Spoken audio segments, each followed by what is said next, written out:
what were you trying to do? I was just trying to use my headphones. Dude, you got to get some like not, stop using those knockoffs. Yeah. Or like the ones the ones you get for free for going to an event or something. Oh, that's the worst, right? That's the And worst. you leave them in the car and they melt by the time you get back. The ones that you used to get like free on the plane 5 years ago, Yeah. that kind of thing. They, even better, even better. No, but you need those because if you have headsets, you can't plug into Delta. I saw a thing that I refused to buy, but apparently, you plug it into the little screen on the plane, and it creates a Bluetooth for you to log into. Do Oh I shit, nice. do I need that? I don't know. I don't know if I need that. Yeah, I mean the amount of times that I plug in and use anything from a plane anyways anymore is like zero.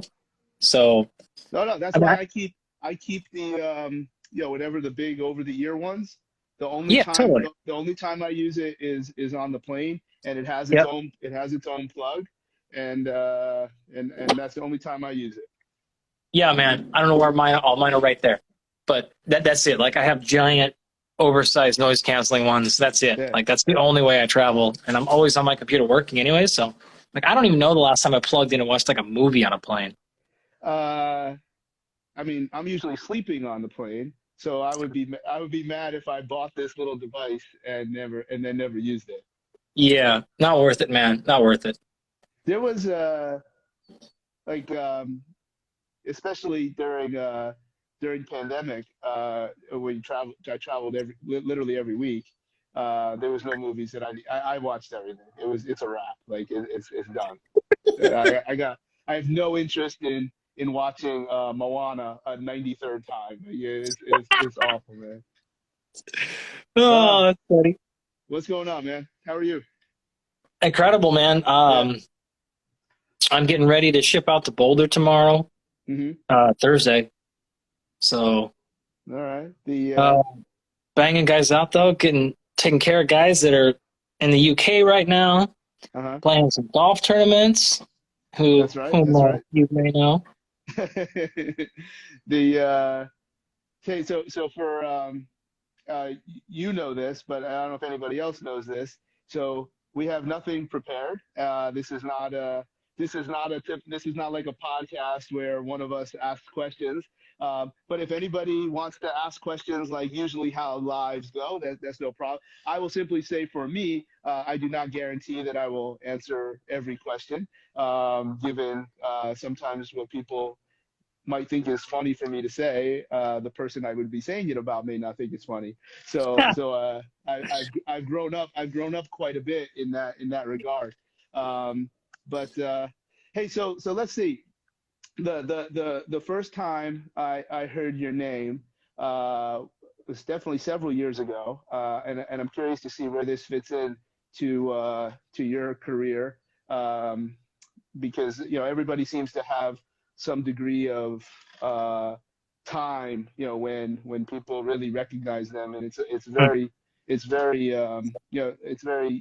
very proud to see good people get recognized as you have over the last couple of years. But I think most of the time people have been doing some really good things before social media made them aware. I know Mike Boyle would say about me, Charlie might have known a few things before you knew he was in the NBA or something like that. Yeah, man. So Like every time people ask about you, I'm like, that's like you're like my litmus test. I'm like, are you really in sport performance?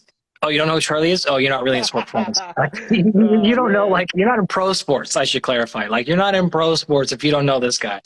And every well time I have it's to introduce you or let someone ask about you, I'm like, how do I explain? Well, I guess technically he's a physical therapist. But like, this is going to go poorly if this is where your brain went. Oh man, we can get into that, but I want to get back to my question because you're right. I really do struggle with identifying what I do. I often like somebody will ask, and I'll just like look at Allie and let her answer it because I really it's but I think the first time I heard your name was in TPI Power course, Titleist Performance Institute, where Greg Rose spoke at Ali and I's wedding. He and I are very, very close. So I was taking his course, which is like a hybrid, I guess, in terms of long drive, but like intelligent fitness. I think if you cancel out the unique golf swing issues that would be relevant to long drive guys, it's really an intelligent fitness course. That's a little bit of a plug because I'm going to side plug it even more, man. Like, yeah. I don't think people realize how much TPI is done for just rotational power stuff. I mean, you think of it as golfing, but like, man, if you're a baseball guy, if you're anyone at javelin, like there's stuff on rotational. It's tremendous. I know so many people have gone down there and learned from him. Baseball guys constantly. I'm going to go beyond that because, first of all, if you trained, I've said this, if you train anybody in any sport with the basic entry-level methods that TPI would teach, I don't even care that if it's rotational or not. If you trained an NFL linebacker just using the principles and concepts, I think it would be extremely effective, especially in a continuing education space where general fitness is hard. Like, what should you take for fitness? I'm like, I mean, obviously I struggle with any kind of linear question, but so Raj, TPI is Titleist Performance Institute. But yeah, but even beyond rotational athletes, and at the end of the day, it is a fantastic commercial experience for education. Like I've never gone to a TPI course and been like, that sucked. Like it's always very, very professional, to the point. And you're going to find a bunch of pros there too in those classes. Like it's not a bunch of rookies and like you're going to find pros that train pro athletes in those classes constantly. No question. So there was a segment that began that seminar in terms of discussing, I think we're going to call neurophysiology in terms of Greg explaining, really what are the target tissues when you want something to contract faster. Because I think if we say contract faster, we could start by saying, well, there's a lot of equations and components. I have a slide where it starts off with, X equals, A plus B. And then there's a whole nother equation, and then a whole bunch of, the next thing you know, the whole whiteboard is filled up.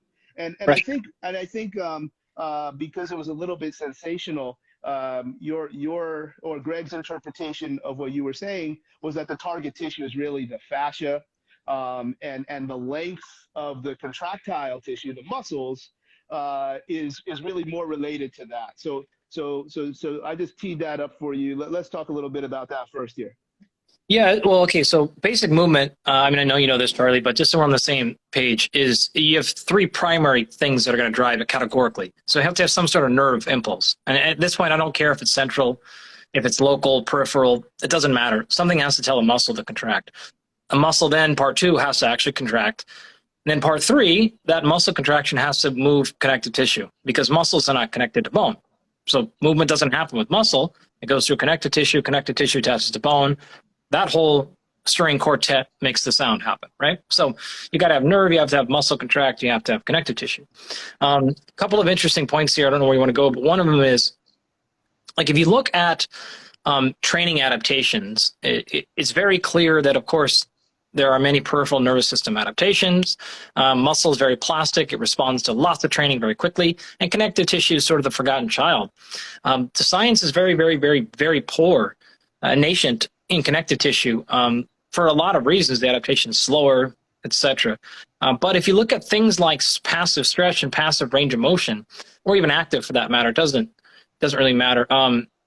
You just have a lot of false findings of where you're going, right? So you have to be able to understand. This is like so much is in your course, like your T equals R stuff. You cover a lot of this, but you have to get a better basic picture of, like, is either the benefit, the way that I'm moving well, or the way that the reason I'm moving poorly, is it coming from nerve, basically locking you down, or freeing you? Is it coming from muscles' inability to produce force? Or is it coming from the third section? You're just not transferring it there. And just super quick examples of if you can stretch something, quote unquote, and 5 minutes later you have a greater range of motion. Well, that's not muscle actually changing its length. There's nothing happening there. There's no chance, right? So you simply had something neural or connective tissue, and those things are actually like basically one is controlling the other. And so that's, I think, like the big part of what we're getting at here. So you have a lot of ways you can play this game, whether you're talking about actually like stretching to improve range of motion, or you mean actually a larger range of motion through an exercise to produce force differently. So there's just a lot to go into here, which is really fun. But that's the big concept to pay attention to is those things. So you have a lot of room for manipulation, whether you're talking about acute stretch stuff or actually training adaptations or long-term range of motion. You have clear targets to go after now. Well, that's the thing. I'm not sure if we're way off what you're thinking, but well, I'm starting to paint a little bit of a storyline on how I first heard your name and how we met, et cetera, et cetera.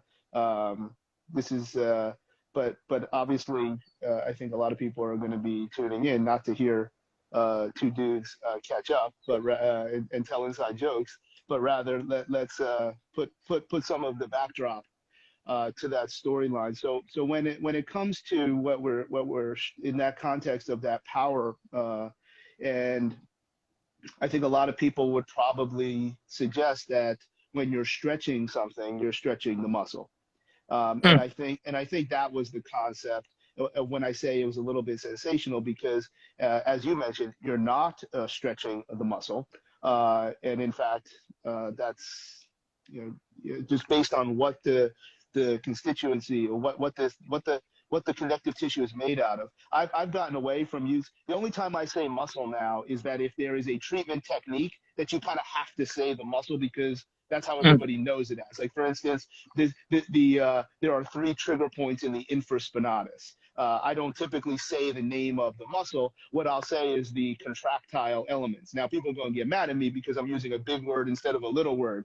But what we're really trying to appreciate is that all of these things like really are more similar than different. So totally. the contractile elements, based on what they're made out of and the percentages, they can't stretch. They can get longer and shorter, but they can't really change what they are based on what they're made out of at that time. Yeah, very difficult. I mean, you have there's been a number of cool studies where they've actually taken like a single cell out of any given muscle of an animal, and they've just hung like a weight on it, and they've hung it for weeks at a time. And in that particular case, you actually will stack sarcomeres on end, and you'll make them longer. But now we're so far removed from like a human, you would have to do a hamstring stretch for like 4 weeks loaded. Yeah. It's like, I don't mean like every day. I mean like the entire thing permanently for weeks. So yeah, in general, like you're going to have a more difficult time doing that.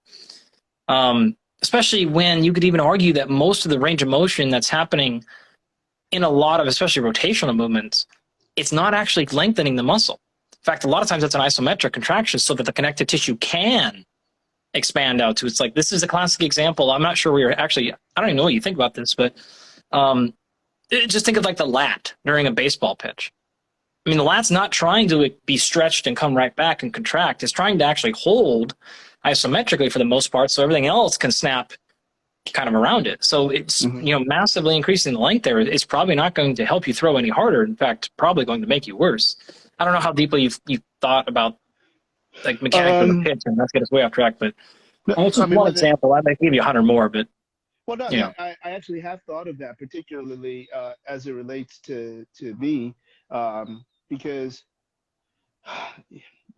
again, and we're going to get to this, because one of the things that you do very, very well is give general answers. It's hard for me to give a general answer about that lat, because if you're running into an issue where you think the lat is not reaching an excursion, okay, so we're going to say it's not the actual contractile elements. If you do some kind of treatment or breathing or needle or what you call a mobilization drill, you affected the fascia. Okay, that was totally. especially if it's an exercise. That's more important, because if as soon as you touch somebody, you can say you're going to follow some of the literature that says faster response to vibration more than smash. But if you're touching the skin, that means you're touching the epidermis and the dermis and then the contractile elements and the fascia. You are touching so many things, and all you can say is that something happened. You can't say what you did, even though the commercial model says you did this. But you can't say you did that because there's so many structures and at least 8 different specialized nerve endings that you might have impacted. Okay. Yep. Now getting back to the lat, if somehow your mechanics of throwing is not ideal, and you want to implicate this muscle here, well, how do you know that it's not the capsule, which is another type of connective tissue that has a whole bunch of different percentages of the same things. So for somebody like me, we can actually prove or disprove this very, very easily. Where do I feel? You know, if you crank me into a lat stretch, do I feel where the joint opens and where the lat is supposed to be getting longer, or do I report some kind of sensation somewhere else? So that's how we're gonna primarily bucket. Now this is something at the joint. So if it is connective tissue, it's the capsule, but maybe it's not connective tissue. Maybe you have some actual joint. You know, when I go like this, I'm talking about the distal end of the clavicle and the proximal end of the acromion. So if there's an arthritic change there, which is obviously very common for people that bench press a lot, so now that created this sensory environment years ago. Yep. And the adaptation was to the capsule, Totally. which then doesn't allow me to get long through the lat, when in fact, by this time for somebody like me, yes, there probably is some adaptive shortening, probably not fibrotic, hopefully, at this age, you know, but so you see, like, it's this unraveling thing, but you're never making the muscle longer. And I think that's what Greg was trying to interpret. So like, stop thinking that you're stretching a muscle when in fact you're doing something to the fascia to relax, which then allows the length to continue. Definitely. Like, if you think about it this way, from what, you know, quote unquote, you do, right? Let's take any manual work on somebody. Again, you got 3 things that are going to be regulating movement. You got nerve, muscle, and connective tissue, right? So you go in there and put your thumb on me and do magic, say a spell. I don't really care what you do, right? Press hard, press small, vibrate it, roll it. Doesn't really matter, right? And now all of a sudden movement is restored or improved. Any way you want to look at it, whether it's mechanically or it's passive range of motion or active range, it doesn't matter. Okay, what actually happened? I guarantee you nothing changed in the muscle tissue. Yeah, that's right. Muscle is the endpoint, right? But what you're trying to manipulate are the endpoint or the outpoint, right? The muscle is the middle. So you're either trying to get nerve, because if, let's say your muscle is bundled up and cramped and tight or whatever that means, it's doing that because it's being told to do that. And so you have to stop that signal, number one. Or you need to get the connective tissue out of the way. It's not the muscle. Muscle is just the reaction. It's sort of like saying, the car is driving too fast. Like, well, geez, it's going too fast. We got to put some, like, no, just take your foot off the gas pedal. Or it's not going fast enough. It's the input first. Push down on gas or push down on brake. What are we doing here? Oh, okay, great. Second part is how fast are we actually moving. It's the muscle is just the representation of what the hell's happening on the front or end of it, right? And so that's why you can see things like acupuncture or needle do something. You could also see a physical intervention work, or any number of ways to go about it. Or it could be exactly what you were talking about with something like a learned capsular response. It could be any of those things, but the muscle is just the place you're seeing it. I have pain here, or I'm seeing dysfunctional movement pattern. Okay, great. But the way you're going to affect it is that first piece or that last piece. Yeah. You can't change from that type of treatment. If it's I call it dramatic. Like, if it's a dramatic change, it's not voodoo, it's not make-believe. Now, I would probably be very condescending to anybody who thinks it's going to last, because all you did was affect the nervous system's impact on the fascia. That means the capsule was fine. It was always that long. You were always 100%. that flexible. Always that flexible. Exactly. What I think you can see aside from a needle, because that's a little bit different animal, where the literature of when you do put a needle into something and you are under ultrasound, you can see some actual very tangible things, particularly when you spin the needle. That's not a commentary on Eastern versus Western. They're both very effective for different reasons.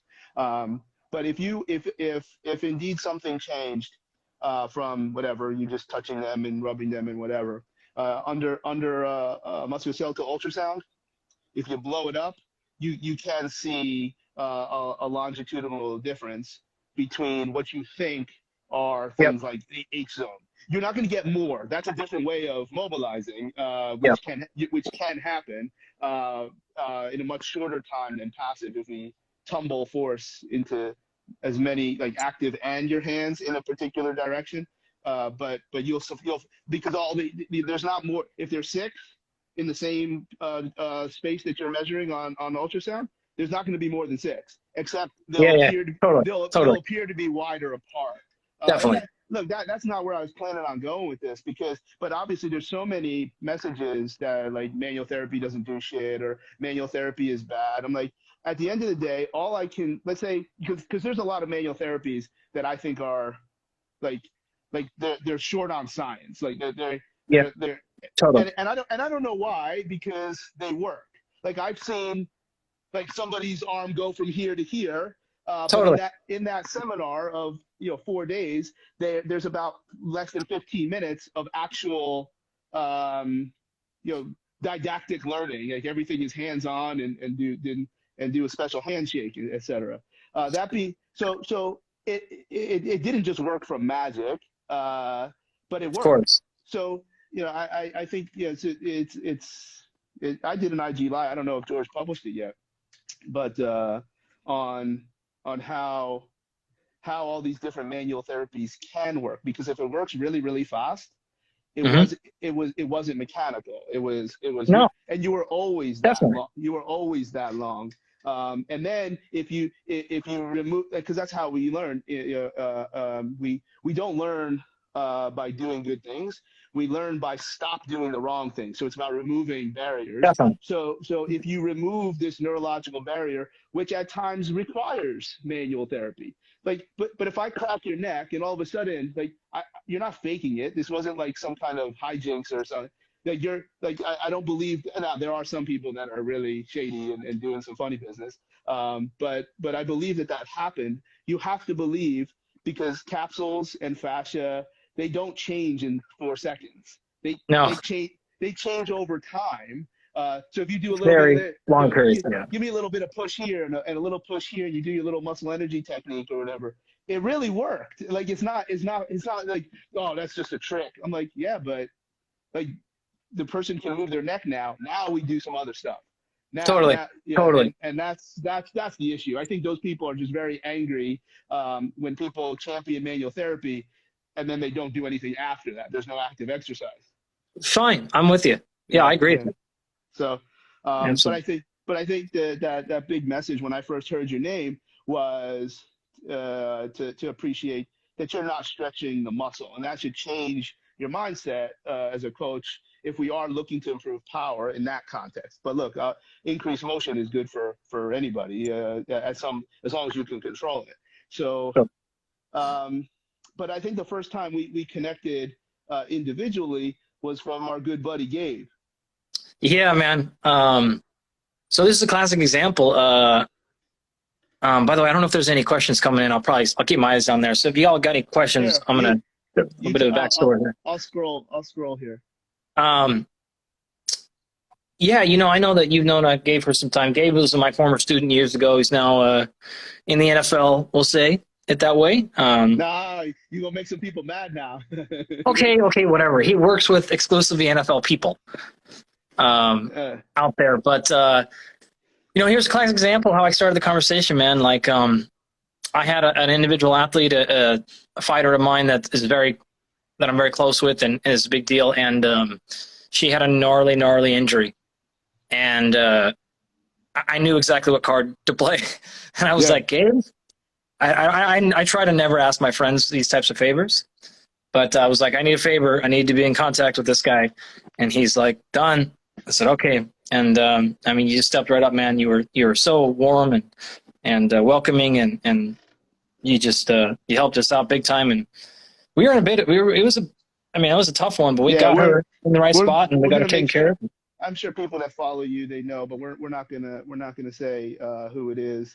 I do think I'll I just put it think this way: we're real close to that comeback season. yeah, yeah. So you can go figure that out. I'm not exactly secret about who we're talking about, but yeah, for The sure.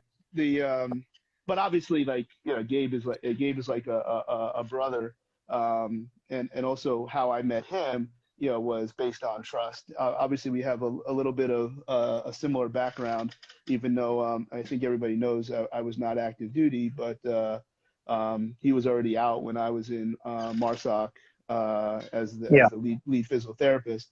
Um, but yeah, I think what was most exciting for me to help you and your athlete was to demonstrate this is how shit's supposed to work. yeah, Because even and this athlete is without question at the highest level in their sport. yep, Now their sport is a little bit different in terms of how the world is structured, particularly with how uh, medical and performance are provided to these particular athletes. Um, but to get to this point, um, I think not initially, because initially we just talked about like, well, what would you do? I'm like, well, if the knee is blown out, yeah, and you'll tell me if I'm wrong or not. You might have been a little surprised with what I said, because it was not rehab. Like, even though, again, for me, the cornerstone of how I think is like a letter Y. So there's nothing you and I can do other than advocate and manage for someone that has their knee blown out. And quite frankly, this knee was blown out about as bad as a rotary knee injury can be. yeah. The well, Everything was gone. It was well, brutal. The yeah, first surgeon we took it to that looked at it was like, wow, like this is worse than a motorcycle accident.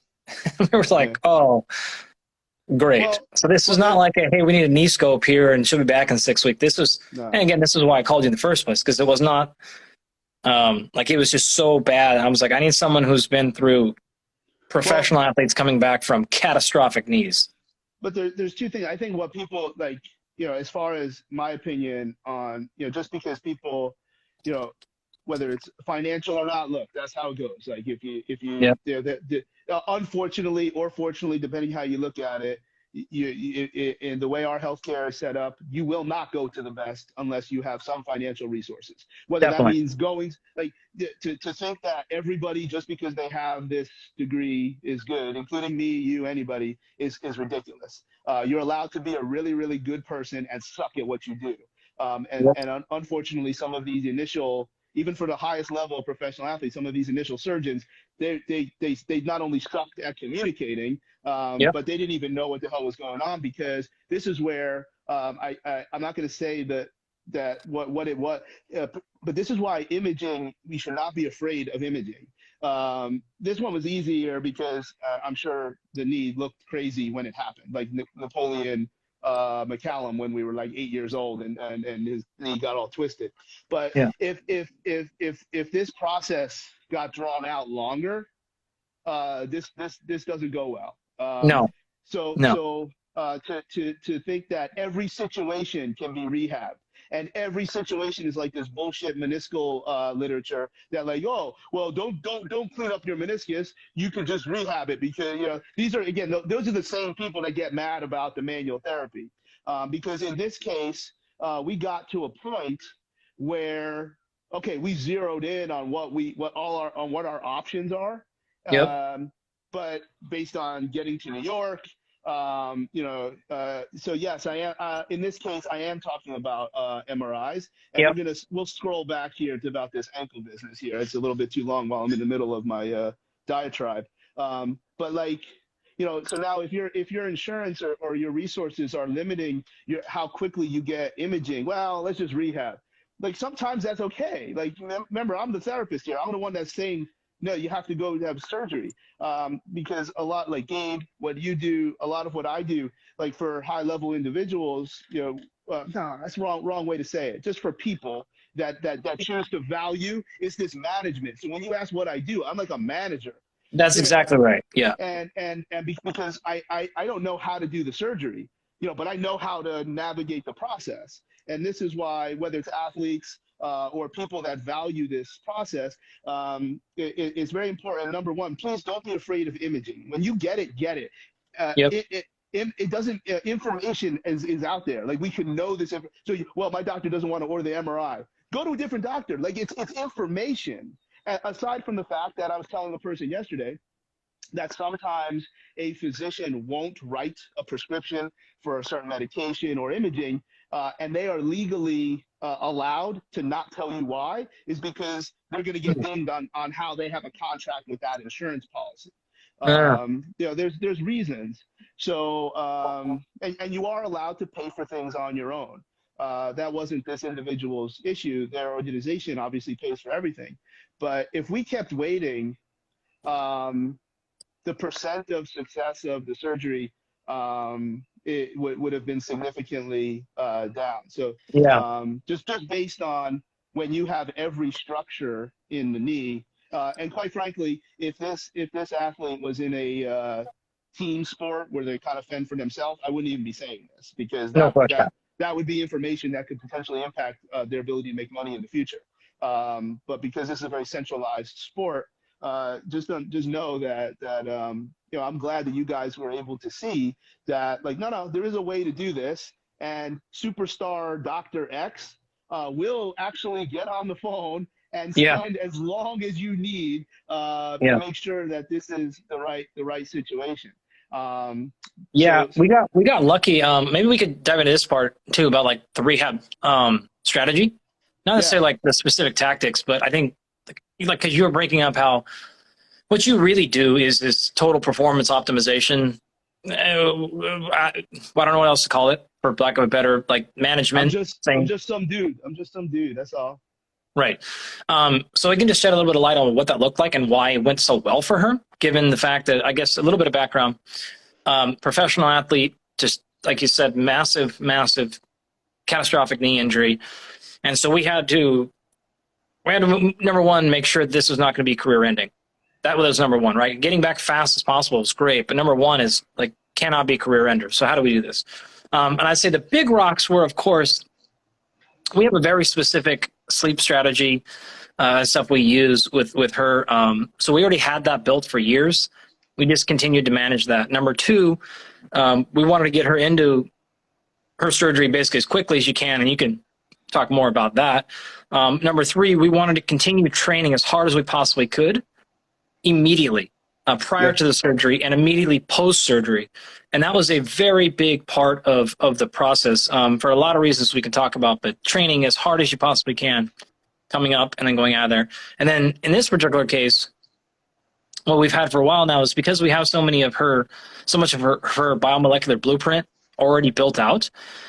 So we have all of her physiology markers, all of her biomarkers, all that done. We were able to put on a very specific and precise nutrition and supplementation protocol that's going to put her body in the highest functioning ability possible. So we pulled out all the stops there, and 10 months later, I mean, she's sparring, like she's in, like, considering the time frame that we were put on her after that surgery from one of the more highly prolific surgeons in the country, and she's got a full-time physical therapist and stuff she's been with for a long time. Like, they were still like, hey, this is going to be a while. Like, you might be looking at 2 years before you're back, like fully able to fight again. She's crushing 9-10 months post. So like, it really helps when you can have a comprehensive plan, right? It's not just like, oh, this is my rehab plan or this is my surgery plan. You're like, well, great. What are you doing with stress management? Yeah. What are you doing with breath work? What are you doing with sleep? What are you doing with hydration? Like, these are all big pieces. Of course, in this case, the surgery is what matters the most. Yeah. But these are places like this is how you leverage the difference between an 11-month recovery and a 16-month recovery. Like that Yeah. stuff builds up a long time over time. And it's not necessarily like, it wasn't that you just had better like money or anything like that. It was just the fact that everything was dialed. Yeah, And so we put the train on the track as quickly as possible. definitely. So you actually described a one of the discovery calls that I take. Yep. Whether someone actually pays for the discovery call or not, I don't know. But it's basically it's really those three things, and then a bunch of the other ones fit into those three. Number one, get as close to training as aggressively as possible. Now, in this case, given the anatomical damage, surgery immediately was a focus. Like we could not, Yeah. because we already waited too long. Luckily, there's no troubles. But you still have another leg and a trunk and two arms, because sometimes with certain injuries, it is okay to wait, and sometimes it's good to wait. There's good reasons to wait. Some of them are mechanical, but Yep. most of them are physiological. That's number one, and then we build that out as we work together. Number two is sleep, and without getting too much into it, the key to sleep is to take advantage of safe, ethical, proper generation of IGF-1, aka human growth hormone, and which from other conversations, one of the biggest thing is immune response to physical activity, in terms of generating CD8 cytotoxic T cells. There's multiple cytotoxic T cells, but the number one, and what I would suggest, because I think most people might find it interesting, cytotoxic T cells are the first immune cell to address something new. If you Mm-hmm. And now just jump a little. That's why, like, we hear horrible diseases, that people have no T cells. They're not dying from the no T cells. They've contracted some kind of issue, virus, that wipes out their T cells because they never had the virus before. Yep. So you use a T cell. So now, as I said, jump a couple steps. If you had an illness previously and you were able, and that illness did have antigens, then you can build antibodies. So the next time it hits, you have other types of immune cells. You Yep. don't need to rely on the T cells, which go up and down. The reason they go up and down, because training and normal life, being underwater, stress to life, they don't have antigens. So Totally. you can't use B cells. Of course, autophagy is always going to be mediated by other types of immune cells, but the B and T are your motherfuckers. They're the ones, Definitely. and you're going to have to teach me one day of how do we, like we said, how do you eat for T cells? Oh, we can do that. It's just micronutrients now. I've learned it. But how do we eat for T cells? That's Oh yeah. crucial. If you Um, want, here's what I'd recommend: a little bit of a cheat code here. Go to Barbell Shrugged, and Dan Garner did about 2 or 3 special little, I call them podcasts, but they're not. They're basically straight up optimizing nutrition as much as you can, or optimizing immune response, our immune system, immune function via nutrition, high precision stuff. Probably across 2 to 3 maybe total podcasts, but he goes straight into that stuff. yeah, So if you want to know, like, any of you listening out there, like, give me the breakdown, like the immune system, what are the systems, what are categories? And then he even talks about specifically what you can look for in blood work, very basic blood work that you would get at a physician. And you can find a lot of clues about what's going on across your body and some of this stuff, and then what to do actually about it. In fact, I mean, obviously we're going to cover a ton of this in the seminar, yeah. but this is, But that's where, like, when somebody, like, if somebody has overwhelmingly, exceedingly high levels of cytotoxic T cells, they will be able to train harder. In this case, recover harder, be able to do more quality work, because it's like showing up with more money to the poker game. You're gonna lose. Like the T yeah, cells are gonna they have to work. But if you have all this extra stuff in reserve, and we get that from sleep, and you get yep, that, but I mean that's there's strategies, but the immune cells, and look, and the big strategy as it relates to sleep is light.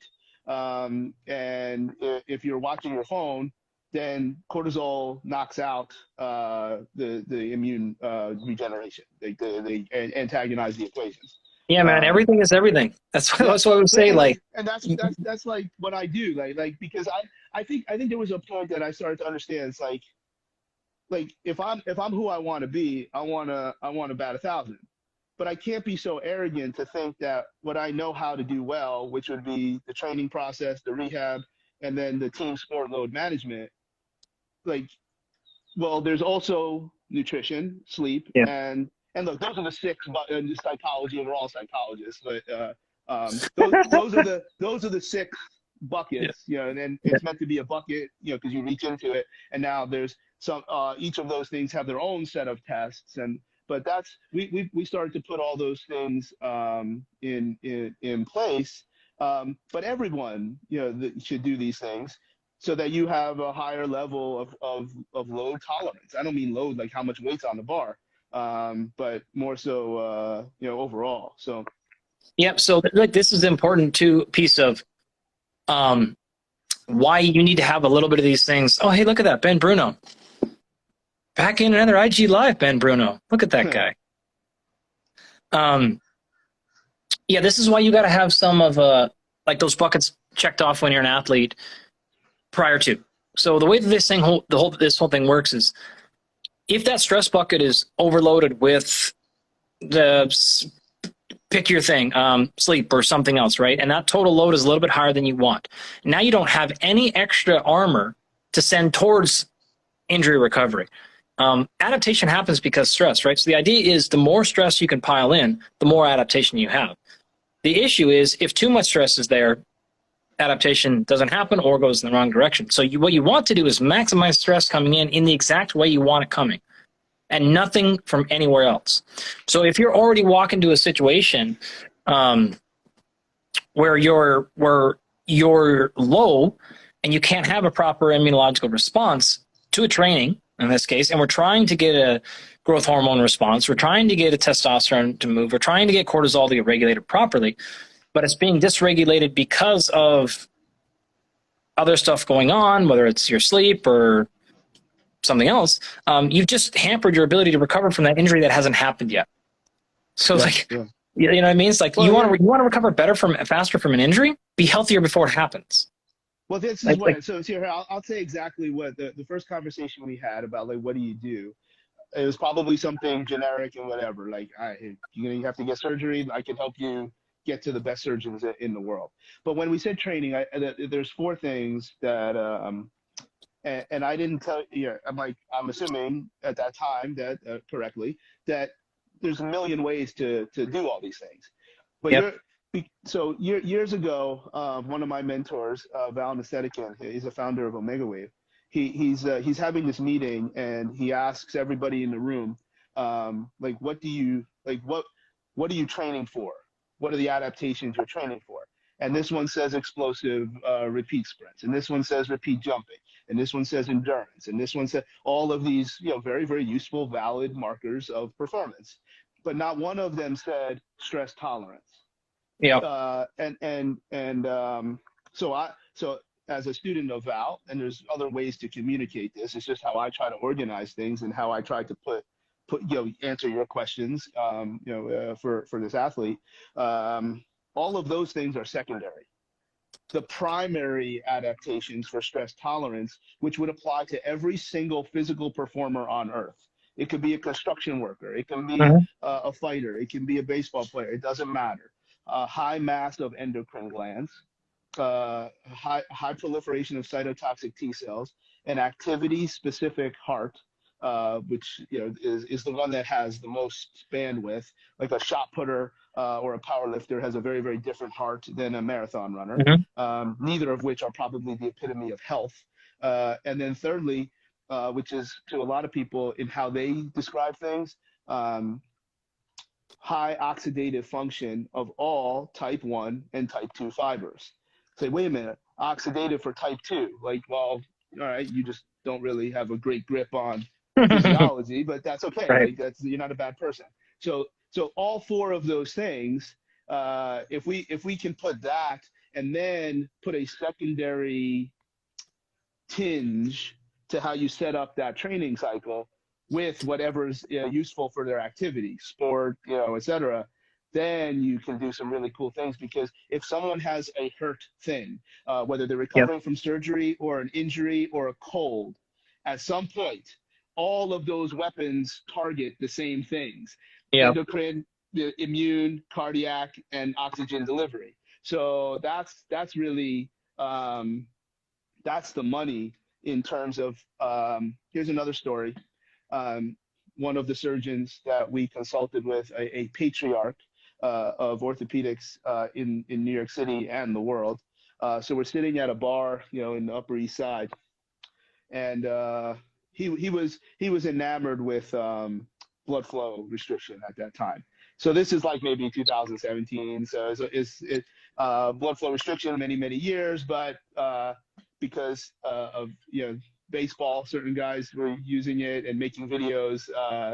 He was interested, and so I knew where he was going because he's used to being the smartest person in the conversation. So I Sure. let him. So he's like, so what do you think is happening with blood flow restriction?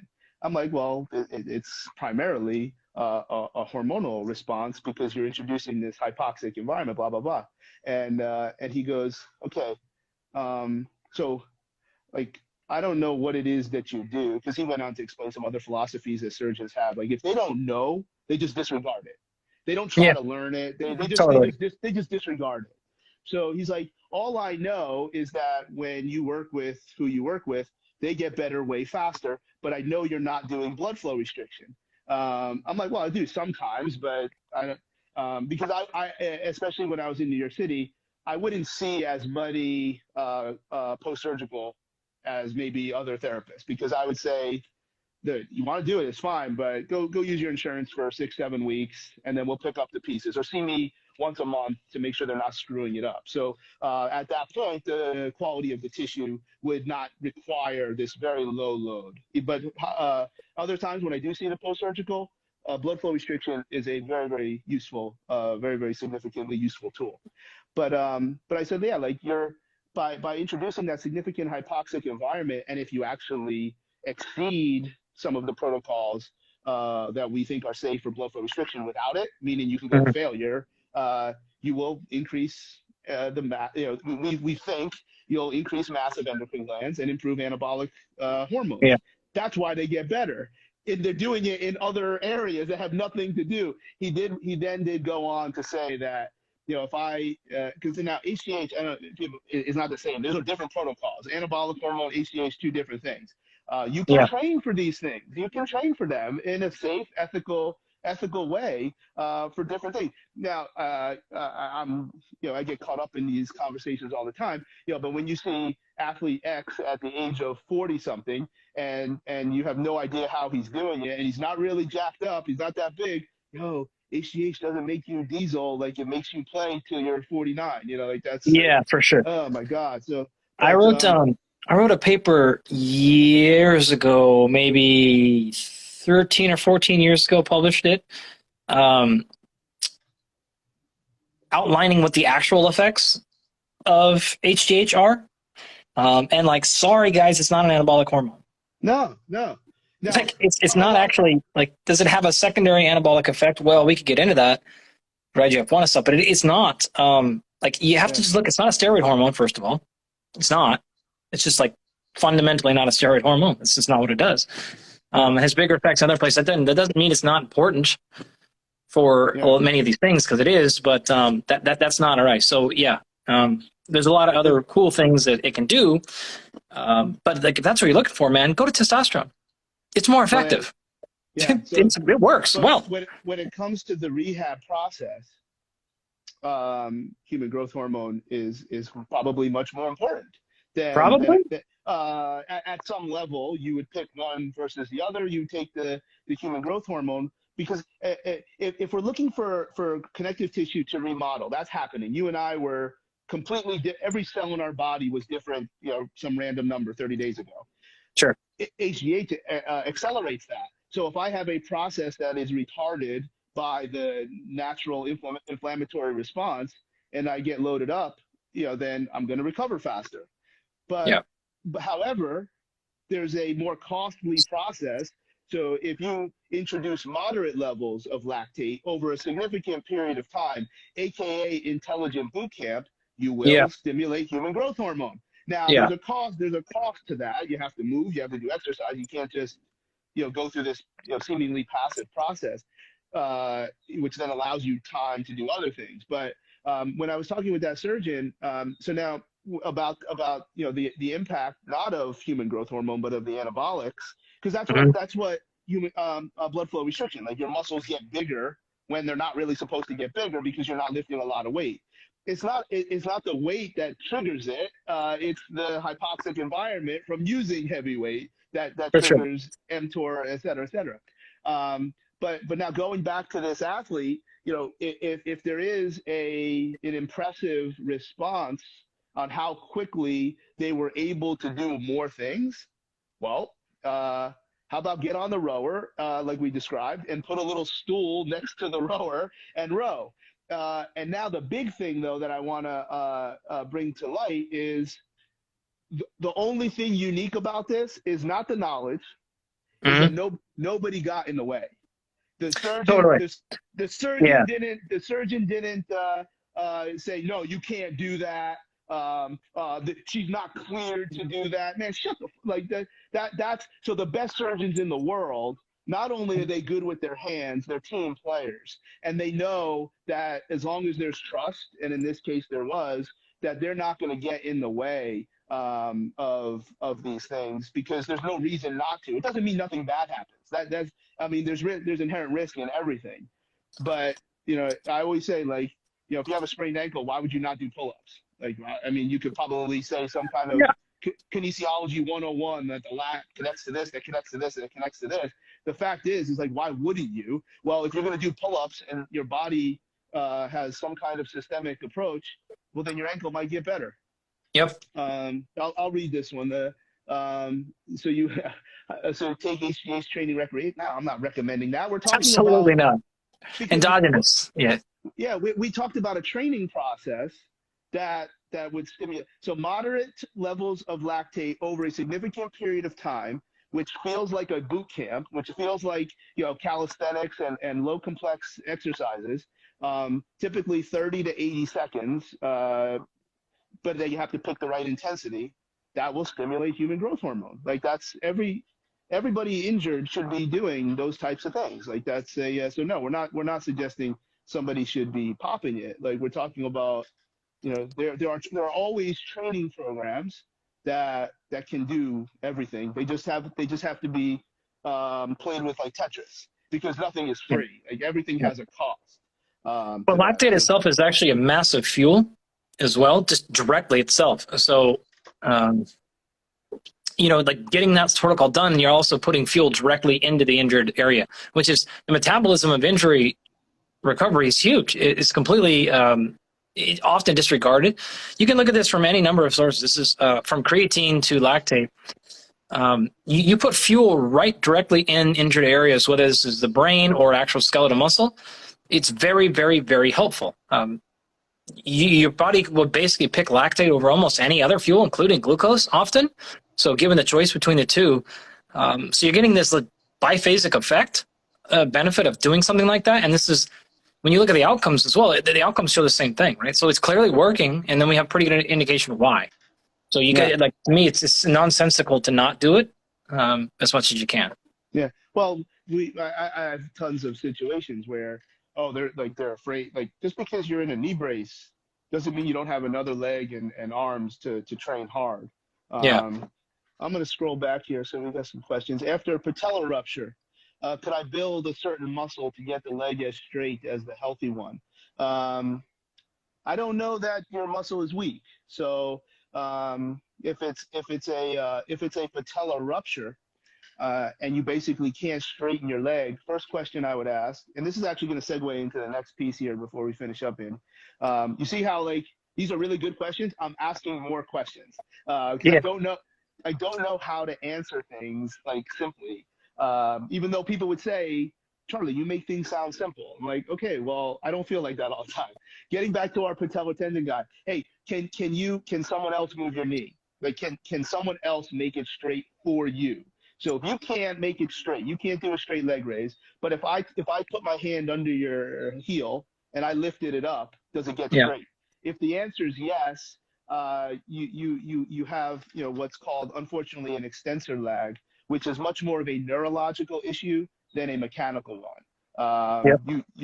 Your body adapted undesirably to this situation, and you probably do need some kind of external setup in order to get you right up to the point that you can't control. Your body's not listening anymore. Like, it doesn't. The signal is no longer extending through the tendon to lift the bone, and you need to bring some heavy isometrics and active assisted.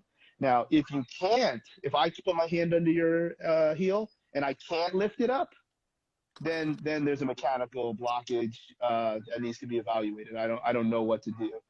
If it hurts, don't do it. But you're actually lucky. So if you try to straighten it and it doesn't go straight and you feel it in the back, all right, I'd prefer that one. But if you feel nothing and it's just like this empty feeling, you can't tell that anything has a sensation of stretch.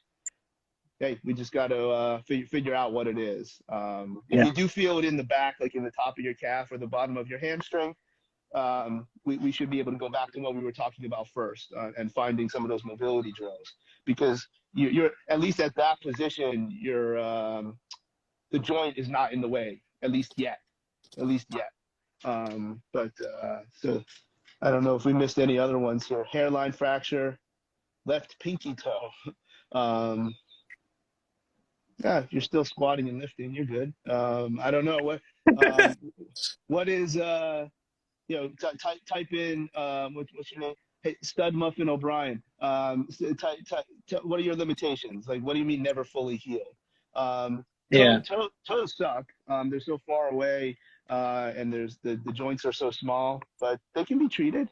You can do things at those. It kind of seems annoying that you would have to go see somebody to get those joints mobilized, but that can be. But hey, what do you think about this? Because other people that are very popular right now, they seem to flourish because you have an ability to answer questions with single answers. Hey, is this good? Yes, it's good. Hey, should I take this? Yes, take this under this circumstance. I have found that I can't do that anymore. Like, it's too much because I can be wrong. But do you think it's just because the nature is so physiologically oriented that those questions, are so easy to answer? Like, I struggle with that. Yeah. Well, I'll put it this way. You can go back about 12 years in my academic career now, and if you ask any of my former students to give like one word summary of me in the classroom, they're probably, I would say with a 95% certainty, every one of them is going to say, all he's going to say is, it depends. Like that's my answer for everything, right? In fact, I always warn people before I go on podcasts and stuff. I'm like, well, you better be very careful how you ask your question, because if you give me those big, broad questions like that, you're going to get me going, well, gee. And that's because of the scope of who I work with, right? Like, I know that when they bring questions, say that they work in soccer or something, like their brain is kind of geared towards soccer, but I'm over here thinking, well, I'm going to hang up this call and call a 24-year-old UFC fighter, and then I'm going to hang up that call and call a 39-year-old professional golfer, and then I'm going to hang up that call, and I got to, like, so my brain is like, well, in this situation, terrible idea. This situation, great idea. All over the place, right? So in my brain, when people first ask questions like that, I'm always like, all right, what would be some examples of a situation when it would work, and what's an example of a situation when it wouldn't work? So I try to answer it like that. But I would also say, in general, probably where most people heard of me kind of initially was I was one of the, I don't know how to say this, but I was very clear when I was on Rogan, answering every question like that. And there was a point where he kind of was just like, okay, like trying to get, because prior to that, basically everyone is, oh, carbs are terrible or whatever, right? And I'm always like, well, geez, there's some athletes we can do this with and some athletes you can't do it. And so like, people hadn't really done that much in that program before. So my instinct is like, actually, I'm more probably similar to you in that regard, than opposite is, especially with now how much like individual physiology stuff we have. Like, man, it's just so much depends on what you got going on. It depends on other factors, what you can get away with based on what's going on in your sleep and what's going on in your other stuff. But at the same point, you try to make it so that not every single conversation is like, well, wishy-washy, because then it's just annoying as fuck to listen to. Well, there's a lot of things like so. For instance, two totally different things that would really, when I say offend me, it's not like I'm gonna fight somebody, like, because I'm pretty good at not caring, especially when I get to go to Disney whenever I want. But number one, I have no idea how anybody ethically can put out a product that says this is what you do for back pain, or this is what you do for this problem. And they're out there, and people there's 42 people left in here, it's been as high as 60 something, they buy it, they love this dude, or whoever this person is, and I have no freaking idea. Why do you possibly think that this finite amount of solutions is going to solve for everybody? Do you have any idea how many requests I've gotten over the years? Like, I can't even explain to you how many requests I've gotten for, will you put out a nutrition thing? Will you put out a training book or whatever? Like, never, ever, ever, ever. I'm sorry. Like, that's never coming for that exact reason. I would feel like, I mean, even when we wrote our last book, Unplugged, like, they wanted a thing in the back, and I'm just like, no. And we put something together. But for that exact problem, I'm like, man, this is going to be terrible for some of you. Like, this is going to be straight up, no matter what you do, it's going to be terrible. Especially, though, in my space, when there's pain, like, first of all, you have no idea that pain is not cancer or something like that. You don't know. There are ways to be very keen to get what's called a differential diagnosis. Definitely, yeah. But that being said, hey, I have this pain up near my shoulder. Go to the ER. Like, you'll save 1 out of every 10,000 people. But it's just baffling. Try this exercise. I'm like, oh my God, like, how do you know that's not going to make them worse? What are you going to do then? Or use foam roll with spikes this area. Yeah, right. And what I think happens is, like, you only remember the 60 or 70% of the people that actually do well, and we don't. You never hear about the ones that actually get worse. And I get angry about it because I'm the one that has to fix it, because they're at wit's end. They tried this person, so now they're going to come see me, and I hate having to say that. Oh my God, what a dumb thing! Like, because I don't say that. I try to use the best, safest language possible, but they're not stupid. They realize, yeah, I probably shouldn't have done that, right? And that's why, like, people always ask, even at high level, professional athletes, oh, what do you think of this? I'm like, dude, I'm not answering you because, tell me what you really want to know, and I bet you'll get the answer to that. The other thing, and I want to make sure I get this line right, because I think there's some in this space now where people are doing really, really well with good messages. Science. When somebody hangs their hat on evidence, and there's no evidence for that, and there's significant evidence for this, a statement like, Andy, do you have something that'll work for 75% of the people 75% of the time? I'm like, are you that is like the essence of not science. Like, that is you're everything you want to say is science, and then you ask about 75% of the time is going to work for 75% of the people. That is the essence of not science. Like, that's, so I give it's like, and that's where I think, because that's what people want. That's what the listener wants. And it's just, I just really struggle, at least in my current mindset, to be able to get close to that. Like, I don't know, man. Like, it's a hard juxtaposition, right? Because on one hand you have, like, all right, if we can get some thousands of people doing slightly better stuff, giving general principles, okay, fine. Makes my skin crawl like it does yours, but that's because we live in a world of high precision.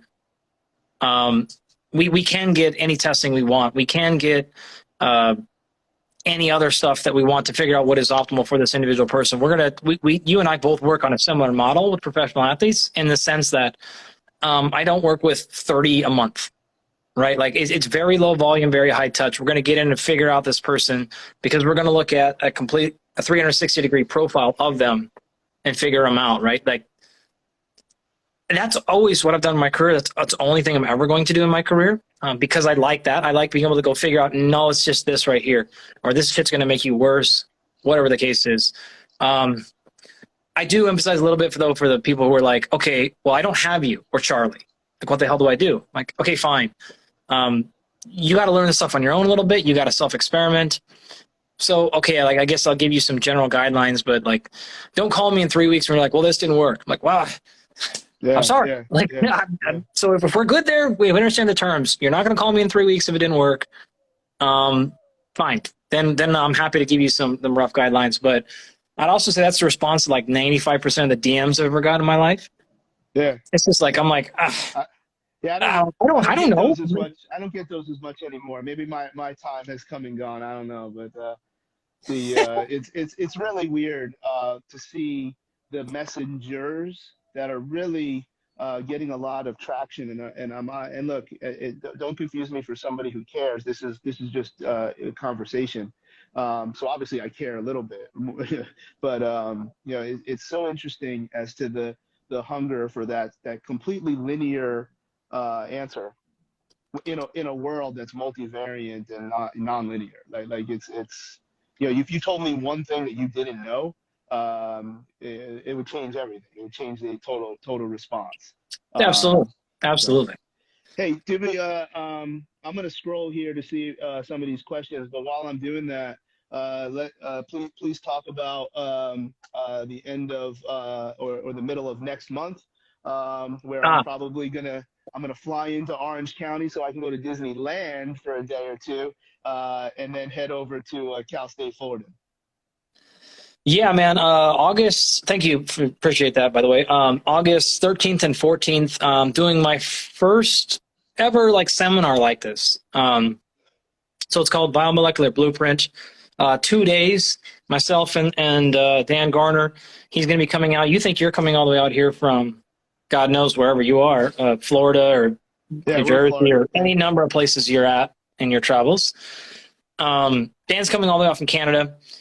It's going to be 2 days, and we're going to basically walk people through our high performance model. So this is day one, exactly what to measure in an athlete or a high performer, doesn't matter if they're an athlete, and how to make sure that you collected those data appropriately so you don't have false flags. This is everything from hydration to diet to blood work to stool to sleep, everything sort of in between. And then day two is developing high precision programs based on those responses, right? So based on what you saw in those entire systems, how do you put together a supplement protocol if needed, or lifestyle change, or hydration, nutrition, again, based on exactly what that individual tested for. And I say the real key to that is people have a tendency, especially when they're new to working with high performers, to just throw them everything.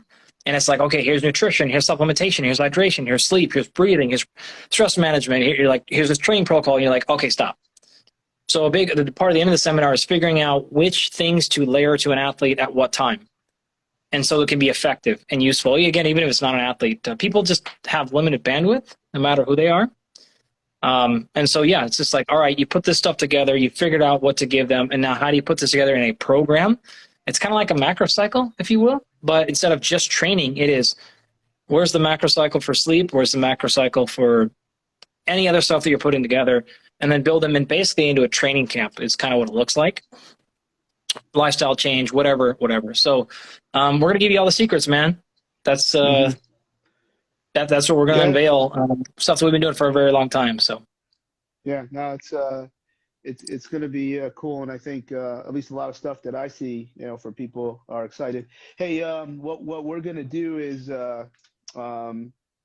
we talked about this, and it's going to be your final decision. I think it should be a student. I don't care if they go to Fullerton or not, but I want you guys to run some kind of contest or some kind of gimmick, whether it's students or basically somebody who legitimately can't afford it. I think a lot of people can afford things and they just choose not to. So For sure.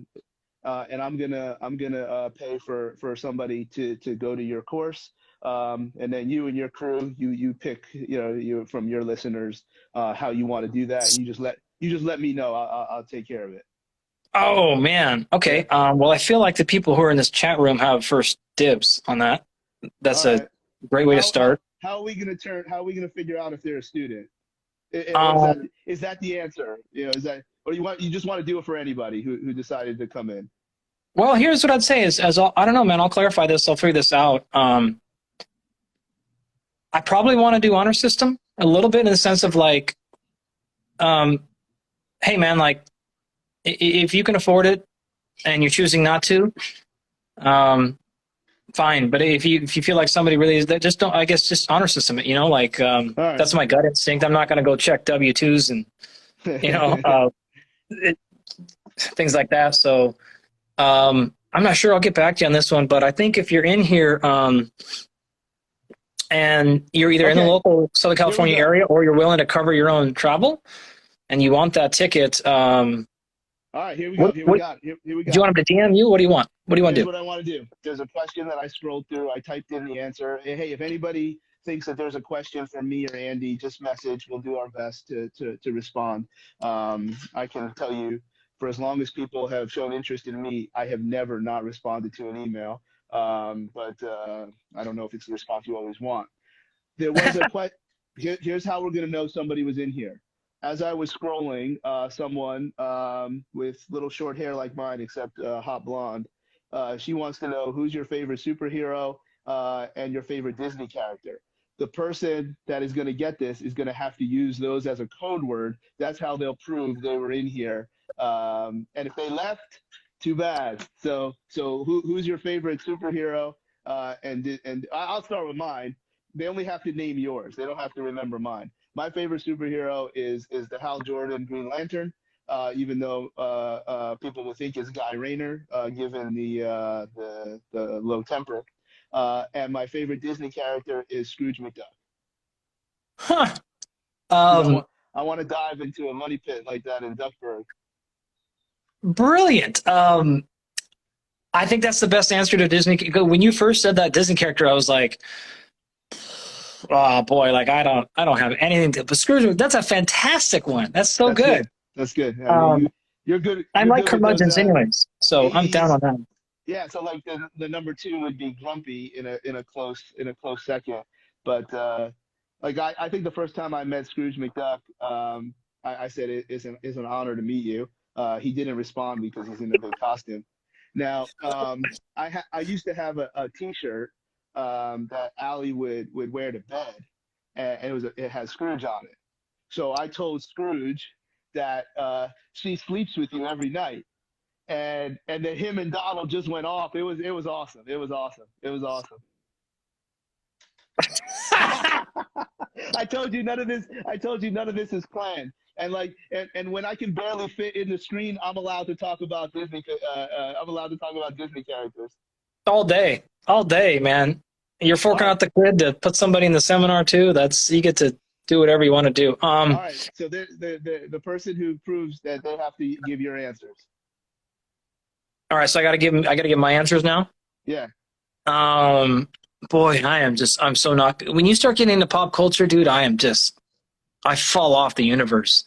Um, I guess my initial instinct, can I say, oh God, what's his name?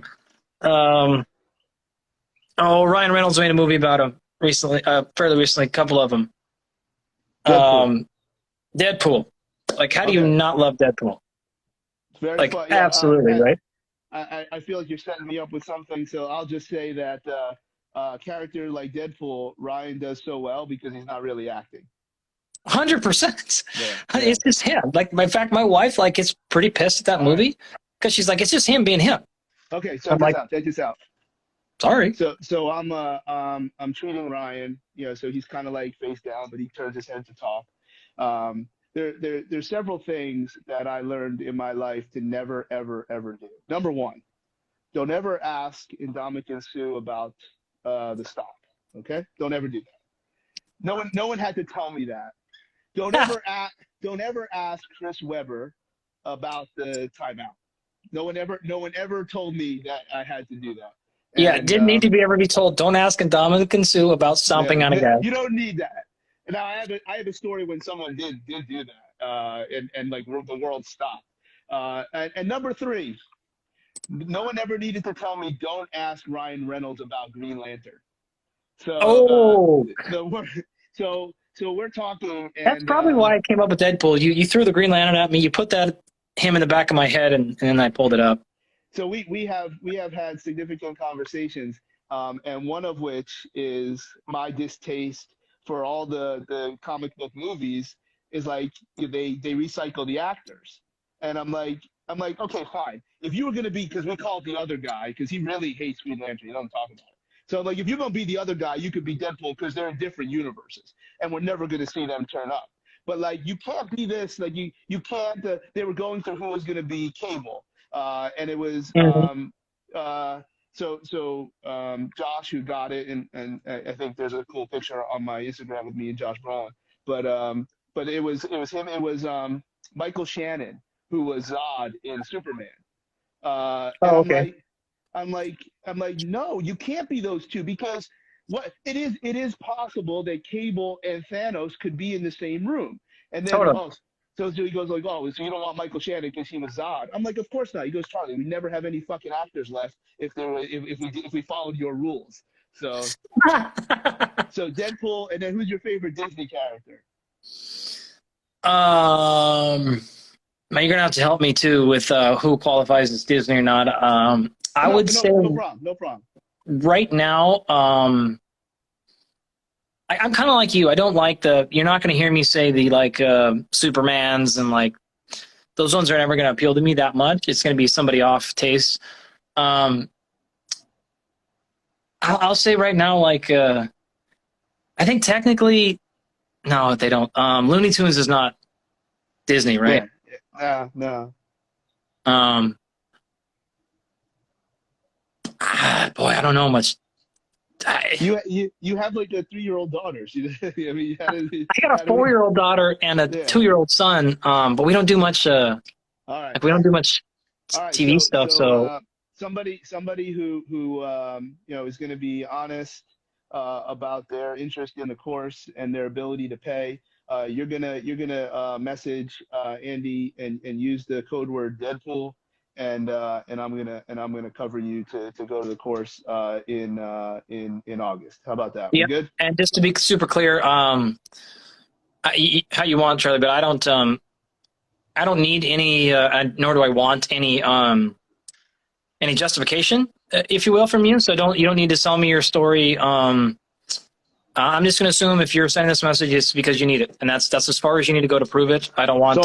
So we figure out the best way to do it, so somebody has enough time to get travel arrangements if they want. Now you're paying your way there, but your name will be out the door. But I had the idea, as we talked a little bit before, because and we hopefully how I've treated your students and how they've helped me. Is a good place to be able to give back a little bit. So let's do that here. Yeah, no, I appreciate it. I'd say this is obviously going to go pretty quickly. So first come, first serve. And if they say Basically. Green Lantern, no.